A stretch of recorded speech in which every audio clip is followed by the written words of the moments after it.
Ni hao, join me as today marks a special chapter in the story of Chinese road running. This is the 70th edition of the Beijing Half Marathon, one of Asia's most iconic and enduring running events. Each spring, thousands of runners, from elite athletes to passionate amateurs, come together in the heart of China's capital. Today, they set out to conquer 21.1 kilometers amidst the grandeur of Beijing's historic avenues and modern skyline. Starting off with a subway to Tianmen subway station, and from there it's a bit of walking around the block, up and down some stairs, under some subways, but it's fairly organized and easy to follow. Eventually, you'll start to enter Tiananmen Square, recognizing some of the iconic buildings that it has. China, thanks to its large population, always seems to know what it's doing when it comes to these large events.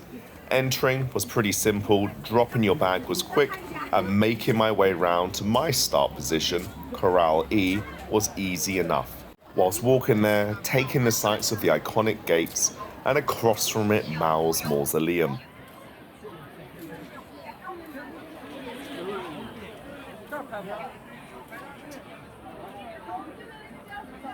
As you continue round, it's clearly signed whether you start on the left or the right, depending on which letter you've been assigned.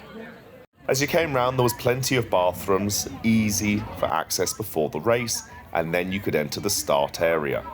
I wiggled my way as far to the front as I possibly could, and then just waited for the national anthem and gunned for us to set off.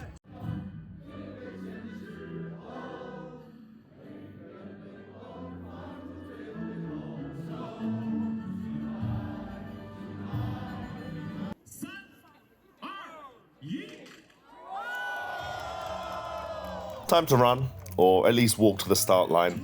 It took about 6 minutes to get there, but not a bad way just to warm up a little bit.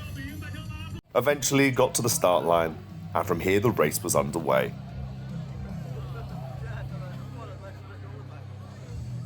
You start by running up Tiananmen Square before turning right onto Chang'anjie. From here you've got a few kilometers of straight ahead before you eventually turn left onto the second ring road.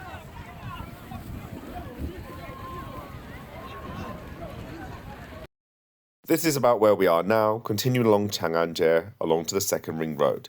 This section here is pretty crowded as you're on one of the side roads along the side. You continue around the second ring road to Lama Temple, at which point you head north.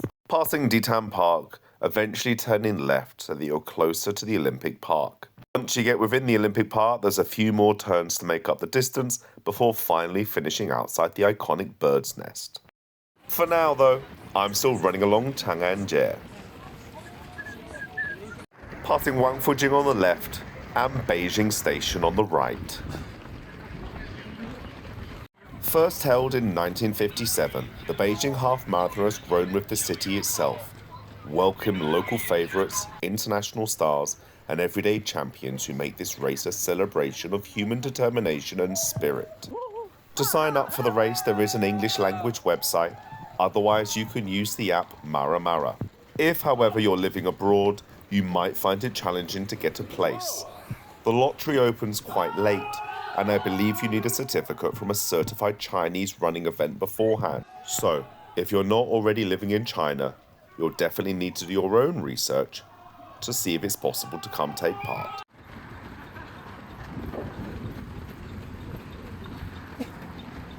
Right now we're coming up to our first aid station, of which there were plenty. In general, there was some combination of water, energy drink, and some snacks like bananas and probably some gels, though I didn't look for those myself.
Finished finally in just shy of 2 hours. Not a PB, but not bad considering the training and having recently been sick. Here's some blurry footage of the medal outside the bird's nest. I was too tired to put much more effort in, after which I went, got my bag, joined up with some friends, and enjoyed a nice cappuccino. If you found this useful or interesting, then please do subscribe now to the Peking Guide.